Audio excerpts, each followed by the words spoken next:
بدن تو یه جهان دیگه است، برای موجودات زنده دیگه. توی هر سانتیمتر از رودت میلیاردها موجود کوچیک زندگی میکنن که بهشون میگن میکروبیوم.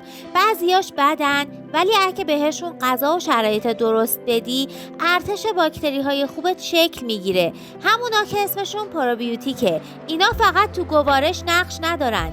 بدون اونها حتی مغزت هم درست کار نمیکنه، چون بیش از 90% سروتونین توی همین روده ساخته میشه. این سروتونین روده‌ای که به صورت غیر مستقیم باعث حس آرامش و تعادل ذهنی میشه، وقتی رودت ملتهبه یعنی پیام خطر مدام به مغزت فرستاده میشه.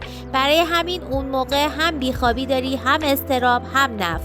حتی وقتی همه چی ظاهرا خوبه، حال درونت خوب نیست. اما اگه هر روز یه خوراکی پروبیوتیک بخوری، مثل کفیر، ماست پروبیوتیک دار یا ترشی تخمیری، اگه کنار این پروبیوتیک ها کمی فیبر طبیعی هم بخوری، مثلا موز سبز، سیر، پیاز یا یه قاشق جو 2 سر، باکتری های خوبت سوخت بیشتری میگیرن، بیدار میشن، شروع میکنن به ترمیم، رودت کم کم آروم میگیره، مغزت نفس میکشه.